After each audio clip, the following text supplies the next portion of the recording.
Thanks for joining us on the Eagle Eye. I'm your host, Savannah Huemoeller. It's that time of year, bowl season. Last Sunday, the College Football Playoff Committee selected 4 teams to be given the chance to compete for the national championship: Alabama, Clemson, Notre Dame, and Oklahoma. Later on the show, we will give you our thoughts on who could take home the title.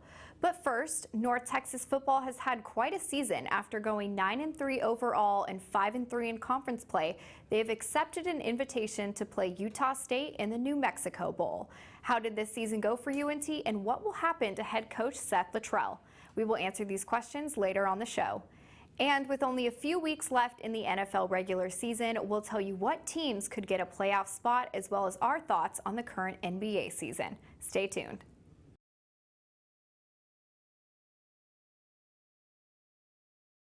Welcome back. Alongside me are my fellow analysts, Kennedy Miller, Kevon Price, and Michael Rochman. How are you guys doing today? Pretty good. How are you? Good. Doing all right. Awesome. Pretty good. Great. So I think we're going to kick off the show. We're going to talk about UNT football. So I really want to get your guys' thoughts. I mean, Mason Fine has had an outstanding season. Seth Luttrell, this will be their 3rd consecutive year going to a bowl game. I mean, what are your overall thoughts on this season? So, I think it was a little disappointing, but I do think that they had a great year. They only lost 3 games. They have one of the best records for teams in Texas. And as my senior year comes to an end, I think about how bad they were freshman year, under a whole different coaching staff, lost at homecoming to a Division II school. The team put up 60 points at Portland State, I believe. And so coming from where they came from 3 years ago, you would expect to see some more improvement, but I'm content with UNT going to 3 straight bowl games to finish my college career. Yeah, and what Kennedy said, obviously this was a great year, but I think it's okay to be disappointed. Luttrell expects to have a great team here at UNT, and I think every player in that locker room expects to be great. So saying that 9-3 isn't what people wanted, they wanted to see more improvement, because year after year Luttrell is making this team better. 5-7, 9-3, and now we're 9-3 again. I wanted to see this team go 11-1, maybe even undefeated if that was possible, and they didn't reach that. Obviously, next year they're going to be coming into it with high hopes of being undefeated, potentially reaching a big bowl game. I don't think we're going to get to see playoffs unless, it expands to 8, but this is potential for a great team next year, and it's a good starting position coming off of a great season right here. Yeah, I just really enjoyed watching the aspect of the offense and the defense all year. Mason Fine, he's been one of the top quarterbacks in Texas, and we know we have a chance to win 10 games, because we all know how hard it is to win 10 games in a season. So I just think that the matchup that we're going to have is going to be awesome. And not to mention, if they do win this 10th game, it'll be the first time since 1947 that they've won a 10-game year. And I really think that, they're playing Utah State. This is obviously going to be a little bit of a challenge, in my opinion, just because Utah State has the ability to put up a lot of offensive points. And so I think that the challenge is really going to be stopping them defensively for us. And I think one big advantage is Utah State's head coach, Matt Wells, was hired by Texas Tech. It's a double win for UNT. Texas Tech was a very rumored spot for where Seth Luttrell could be going. And now, not only are we getting this team without their head coach, which could be given a lot of credit for the success, but also it gives us an advantage that we potentially get to keep Luttrell going forward. Yeah, with the success that I talked about UNT having over the past 3 years, it doesn't help if you don't win the bowl game. They made it to the bowl game last year. They played against Troy and they lost that one. And so in your 3rd year, Seth Luttrell, he's still maybe climbing for a coaching change to a bigger school. And so for him and for the team, you got to win this 3rd bowl game in a row. Yes, definitely. And now moving on to coaching, Seth Luttrell has obviously had a breakout 3 seasons here at North Texas. Is he going to stay, and what are the odds that, if he does stay, how long he'll be here for? Well, I think to start out, like we discussed with Texas Tech, they've hired Matt Wells. That was a heavily rumored spot. The other heavily rumored spot was North Carolina. They decided to hire Mack Brown, the former coach of Texas.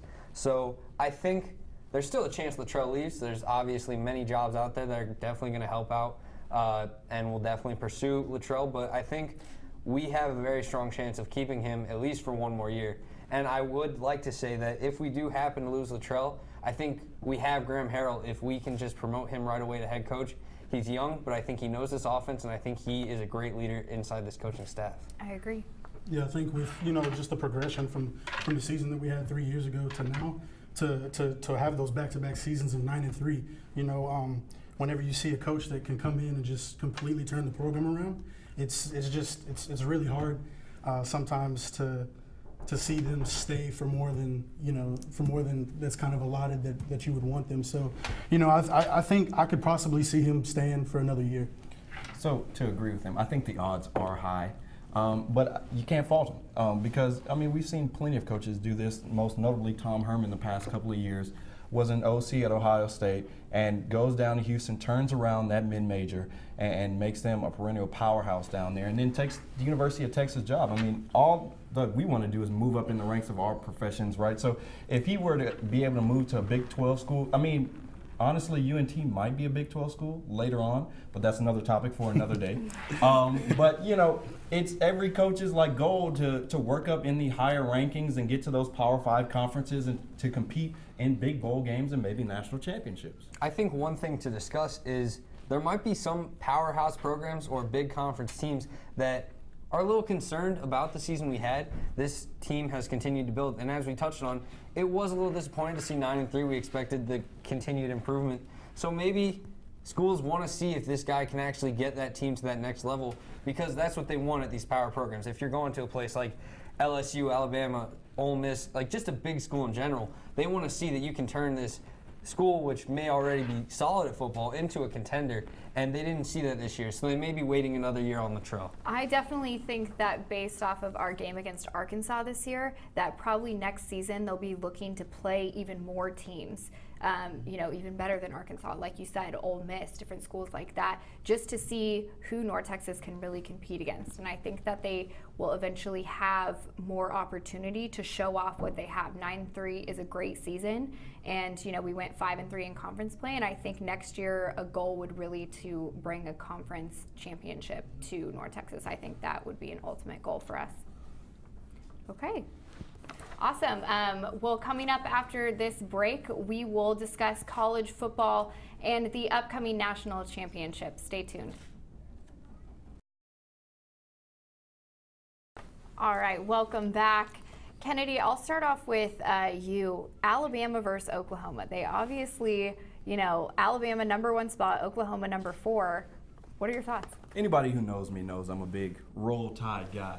So I think Alabama's just going to take this thing with flying colors. OU's got a great offense. They've got probably a once-in-a-generation talent in Kyler Murray, who probably shouldn't be playing baseball right now. But their defense is horrendous. They rank 125th out of 130 college football Division I teams. And so you put that up against Nick Saban, and he's going to find the mismatches, and he's going to attack them. So I think it'll be a high-scoring game, a lot of highlights, but I think Alabama's going to win by double digits. So. Well, Kennedy, I'm not Roll Tide. Boomer Sooner. Boomer Sooner. Kyler Murray is just playing out of his mind right now. He has that offense just jumping off the charts right now. And yes, I know that Oklahoma's defense is just horrendous, but you got to score more points than the opposing. You just got to have one more point than the opposing team. Oh my God. And Kyler Murray, we can all agree here that he's pretty much a lock for a Heisman. Can we agree on that? The man, he's single-handedly carrying Oklahoma to just go crazy. He's only lost 2 games from high school to college as a starting quarterback. I hear you. That's just crazy. And so I really think that that Oklahoma has a good shot at beating Alabama. I really do. Well, I'm going to have to disagree with both you. Kennedy, to start off, you said that Kyler Murray was a once-in-a-generation talent. We just saw it last year with Mayfield. I think Lincoln Riley is the true talent. And for you, you want to talk about 2 losses since high school. I don't think he was playing Alabama at high school. Hello. So I think Alabama's going to run away with this game. Final prediction would be 45-28. I think that both of these offenses are very high-powered, but there's a key difference, which is the defense. Alabama has the best defense in the nation. Oklahoma has picked up defensively lately, but they still can't stop the high-powered receiving attack of Alabama. Running the ball, Alabama is definitely going to control this game, set the tempo, and eventually run away with it. I don't expect it to be much of a barn burner. Not to mention, I think defensive-wise for Alabama, Terrell Lewis, he's coming back off of an ACL surgery. Yes. If he's able to play in this game, I think that's going to even give Alabama more of a defensive opportunity to beat Oklahoma. So really, for me, I'm going with Alabama in this game. I mean, Thank you. really for the past couple years, it's just been, they're just very consistent. And not to mention Jalen Hurts. And if they end up putting him in, and I don't know, I think he's just a really strong quarterback for Alabama. And I think even their quarterback that they have first string, I think he'd even put up great numbers, but it depends on if he comes back off this injury or not as well. Yeah, Tua Tagovailoa is one of the top quarterbacks in the nation. If they do happen to go with Hurts, I think the momentum's there. The chip on his shoulder is going to up his performance entirely.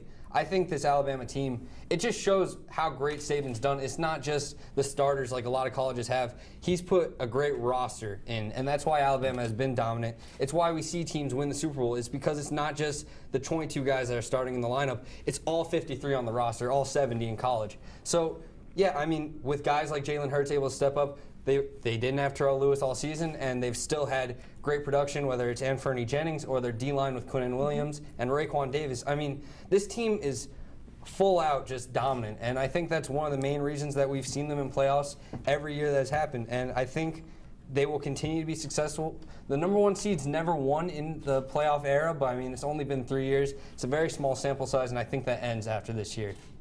I definitely agree. And let me make one thing straight here.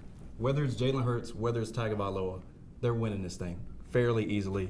You just pointed it out beautifully. You gave me all the facts. I don't need to say any of that.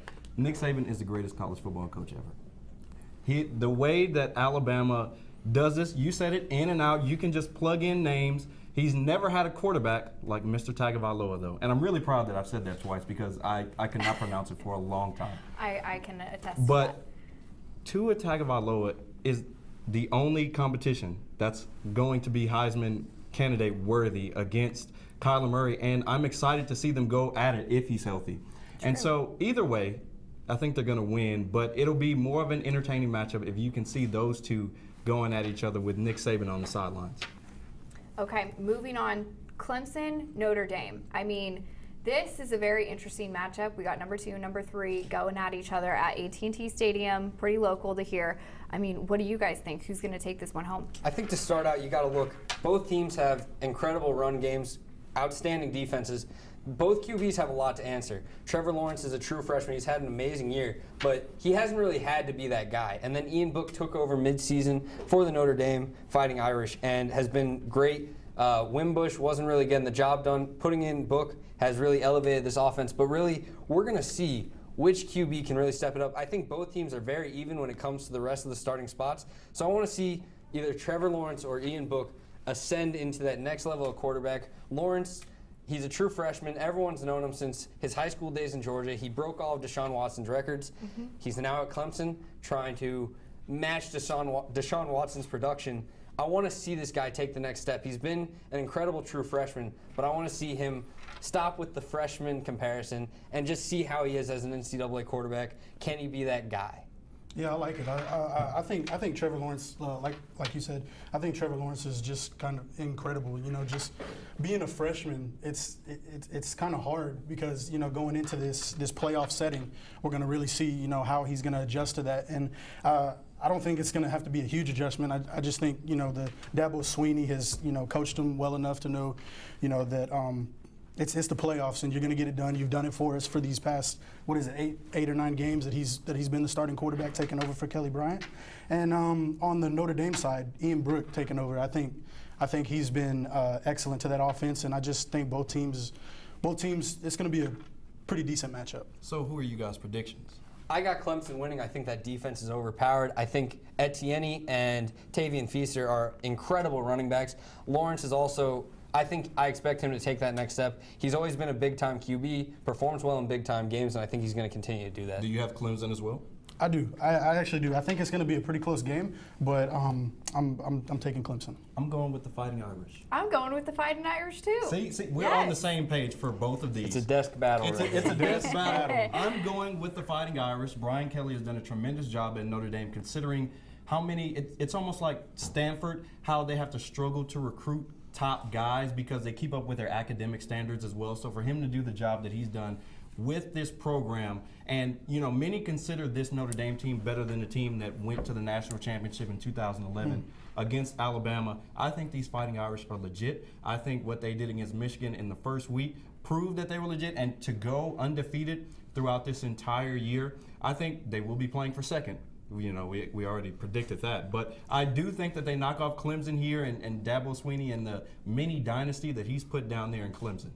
I think it's important to put that Notre Dame's had a great season, and they've played very good competition. A lot of people want to dismiss them as a team because they got blown out in Alabama a few years ago, and now they're an independent school, so a lot of people want to say, oh, they didn't have to go through the grind of playing against Big 12, Pac-12, SEC teams. But this team has went against a lot of top 25 teams, and they've done a great job. I don't think anyone has the right to dismiss them, and this game is going to be grounding the ball, like pushing it up the line. Dexter Williams versus Travis Etienne. We'll see who wins that matchup. I'm going with the Fighting Irish. I think Dexter Williams does a really good job with carrying the ball. He has, over 142 carries, 12 touchdowns this season, and 941 rushing yards. I think that, I think he's going to put up some numbers against Clemson, honestly. Now, quick change, the national championship. Just give me a quick answer. Who's going to take it all home? Roll Tide. I won't say it again. Well, since I'm predicting the upset, I'm gonna have to Boomer Sooner. Oh my! I'm gonna have to say it. I'm gonna have to say Alabama. I think they're just the overall complete package when it comes to these teams. So you're on this side now. I'm on that side of the desk for this debate. Okay. I'm going with Alabama versus Notre Dame in the national championship. Bama takes it all. All right, coming up after this, we will talk about the NFL playoffs coming up as well as the Golden State Warriors. Stay with us.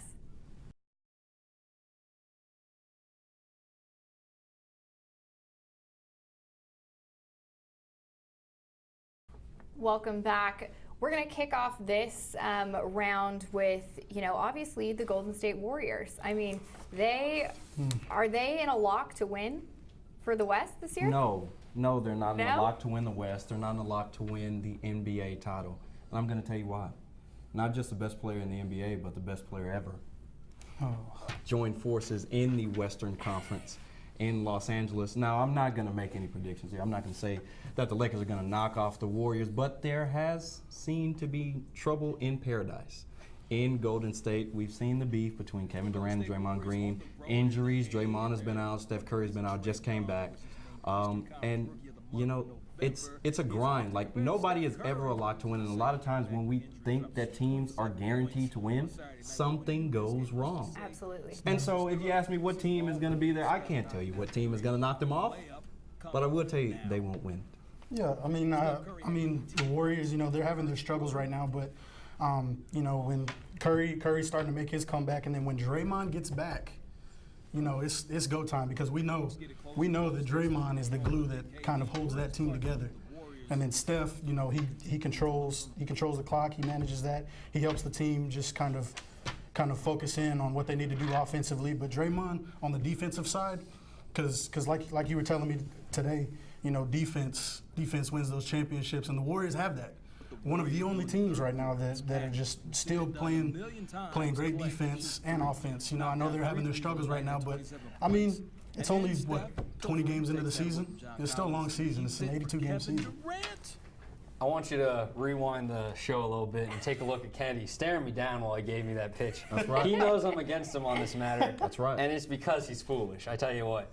The Warriors are the best team in the NBA. They have the best 5 guys. They arguably have the best bench. And you're going with LeBron as the guy that's going to dethrone them. Maybe another team that has the overall balance to dethrone them would be a team like the Raptors or Bucks, where they have someone that just they haven't seen before that could give them that issue. But I'm not sold on LeBron. The 4-seed Lakers, they aren't talented enough for me. LeBron's very good, obviously. I mean, I'm not going to say otherwise. If I did, Don't be disrespectful. I'd get beat up probably. So we gotta look at the fact that the Warriors have issues. Yes, I mean there's internal issues with the beef between Durant and Draymond Green. There's the injury issues with Curry sitting out so many games, and Cousins still hasn't come back yet. But this team is still the favorite, definitely. I mean, I'm not trusting that the Clippers are going to continue to be the #1 seed or the Nuggets. I think that the Warriors are easily the best team. They attack the basket unlike any other. Any guy on this lineup, can score and take over a game, and that's something that no other team in the NBA offers. I mean, we keep complaining about the super team. At first, it started with 3 superstars with Draymond, Clay, and Curry. They added KD. Now they've added Cousins. I don't think it ends now. I don't think it ends next year. I think this team continues. And, I mean, maybe the next 10 years we see Warriors wins. But I'm still a Celtics fan, so maybe we can make the finals and meet them there. Here's the thing. The Warriors have had the luckiest dynasty probably ever. In agreement. It's been so many injuries to key teams that had the chance to knock them off before they played them or during their series against each other. You talk about Kawhi Leonard. The Clippers had a chance. Chris Paul gets hurt. Blake Griffin gets hurt. Cleveland got hurt in the 2015 finals. And dynasties are tough. No team has won 3 championships in a row since the 2000 Lakers.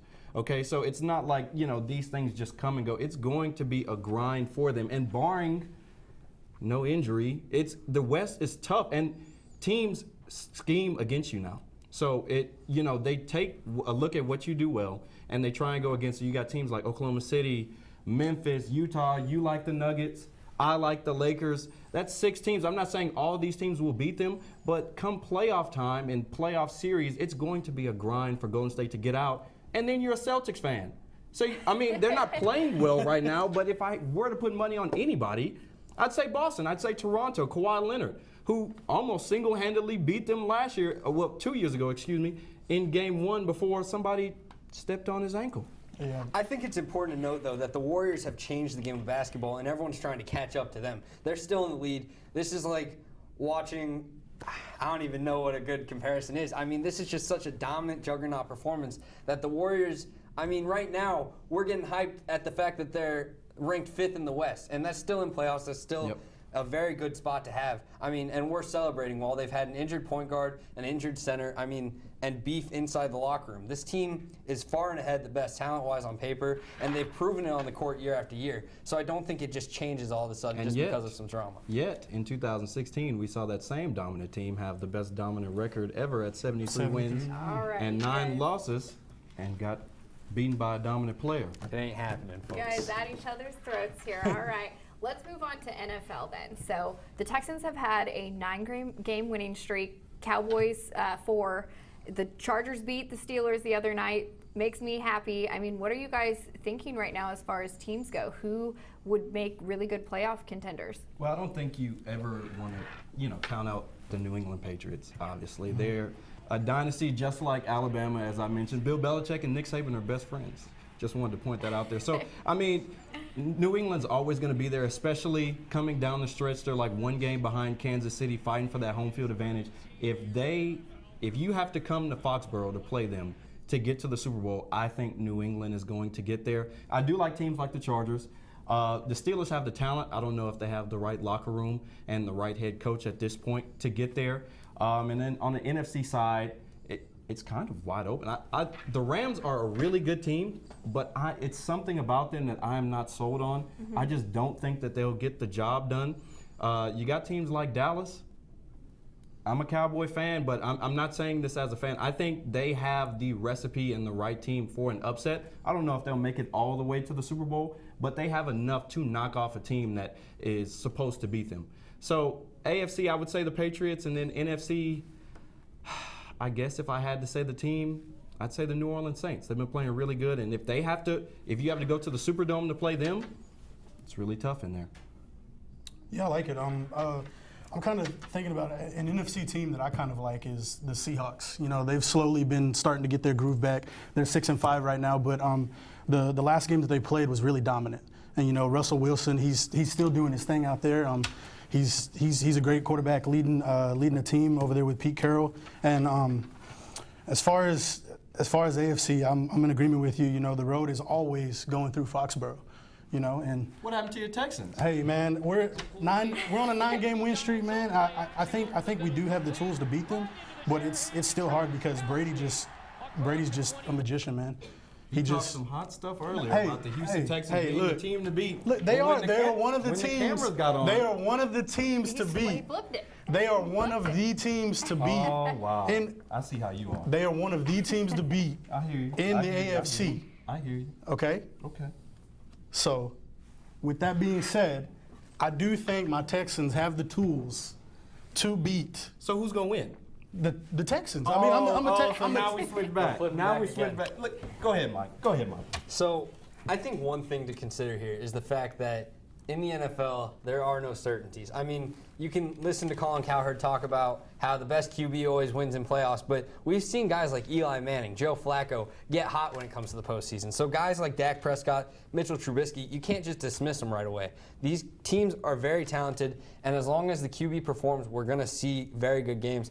I think the Cowboys are picking up momentum, like you said. I'm still not ready to trust them, though. I still think the Saints are the team to beat in the NFL. As a Patriots fan, I'm obviously going to say that they're the team to beat if anyone ever asks me, but honestly, the Saints are the most talented right now, and I think it's good to acknowledge that, maybe you're not the top dog, and I think the Patriots have kind of acknowledged that. The defense has gotten it together as of late. They shut down the Vikings last week, and they've continued to be efficient on offense. So really, the Patriots and Saints is probably my Super Bowl prediction as well, but I think you have to acknowledge your issues in order to continue to grow as a team, and I think that's one thing that a lot of these powerhouse coaches have done well. Sean Payton saw the secondary as an issue. He went and got Lattimore. He went and got Eli Apple, who was considered to be a character concern and a bust, and he's been excellent for the New Orleans Saints.